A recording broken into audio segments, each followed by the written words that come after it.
ہمیں تو ضرورت ہے کہ دنیا مغربی تہذیب نے ہمیں جو کچھ طریقے سکھا دیے وہ کھائیں، الگ الگ ڈشوں میں نکالیں. میں اب تو حال یہ ہے کہ ایک دوسرے کا بچا ہوا پانی نہیں پیتے، اس کو پھینک دیتے.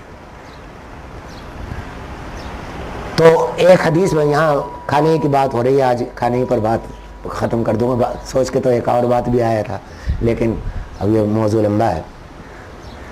تو اب سنیے کہ کھانے کی برکت اس کے وسط میں ہے، بیچ میں ہے. آپ اپنے سامنے سے کھائیں گے تو وہ آپ کا حصہ ہے اور انشاءاللہ برکت بھی اس کی آپ کو ملے گی.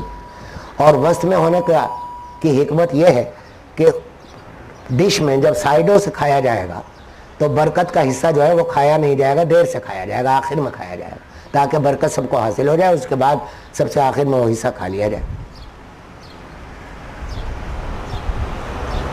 بعض لوگوں کے ذہن میں برکت کا مفہوم بھی پورا نہیں ہے، عرض کروں گا بعد میں انشاءاللہ اگر وقت ملا. تو اب سنیے کہ حضرت صلی اللہ تعالیٰ علیہ وآلہ وسلم کے کھانے کا طریقہ کیا تھا، کس طرح آپ تشریف فرما ہوتے تھے کھانا کھانے کے لیے، بیٹھتے کس طرح تھے، بیٹھنے کی وضاحت کیا تھی. ایک تو یہ بہت مشہور ہو گیا کہ ایک روایت کی بنا پر کہ حضرت صلی اللہ علیہ وسلم اکڑو بیٹھ کر کھانا کھایا کرتے تھے.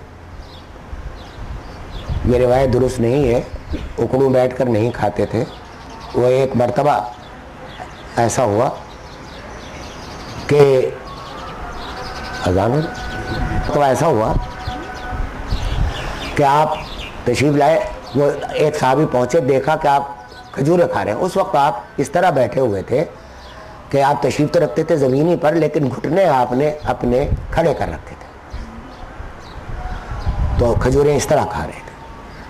تو یہ اکڑو بیٹھنا، ایک تو یہ اکڑو بیٹھنے کا مفہوم ہی یہ نہیں ہے. اکڑو میں تو یہ ہے کہ دونوں پاؤں پر آپ بیٹھے ہوں اور زمین پر ٹکے ہوئے نہ ہوں پیچھے سے. تو آپ تشریف تو رکھتے تھے زمین پر لیکن گھٹنے کھڑے کر رکھے تھے.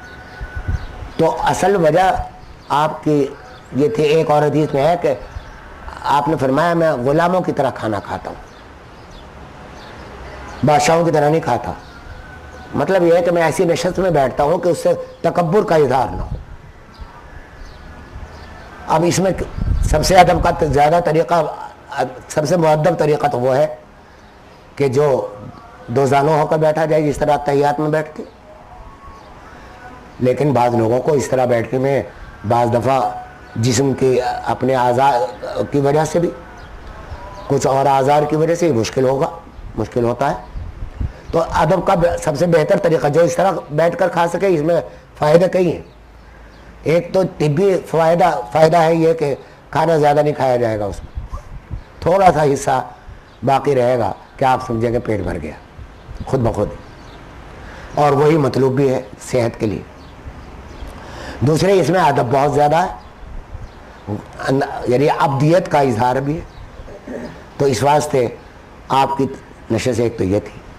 دوسرے ایک نشست اس کے بعد دوسرے درجے میں ہے کہ آپ ایک گھٹنا کھڑا رکھیں اور ایک ٹانگ بچھا لیں. یہ بھی ایک ادب کا طریقہ ہے لیکن دوسرے ادب کا ہے. لیکن چار زانوں بیٹھ کر، یعنی جس کو ہم کہتے ہیں کہ چوکڑی مار کر بیٹھنا، یہ بھی جائز ہے. جائز یہ بھی ہے لیکن آپ سے یہ روایت نہیں ہے کہ آپ نے اس طرح کبھی تشریف رکھتے ہوں کھانا کھانے کے لیے، لیکن جائز ہے. اب اگر بہت سے لوگ ذرا بھاری بدن کے ہوتے ہیں، ان سے بیٹھنے میں مختلف ہوتے ہیں، ان کے لیے تو بالکل بلا شبہ ہی جائز ہے اور ویسے بھی جائز. لیکن ہاں سنت کا نور اور اس میں برکات اس میں نہیں ہوں. اور ایک عمل سنیے نبی کریم صلی اللہ تعالیٰ علیہ وسلم کا، سبحان اللہ. ایک حدیث کا مضمون ہے کہ کچھ پتہ نہیں کہ آپ کے کھانے کے کس حصے میں برکت ہے، کچھ پتہ نہیں. آپ کی عادت مبارکہ یہ تھی کہ جب آپ کھانا کھا لیا کرتے تھے تو آپ اپنی انگلیوں کو چاٹ لیتے تھے.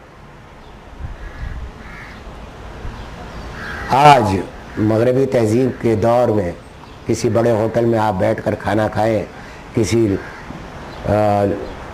اپنے وزراء میں وزارت کے دور میں اپنی گورنر ہاؤس میں اکثر کھانے کا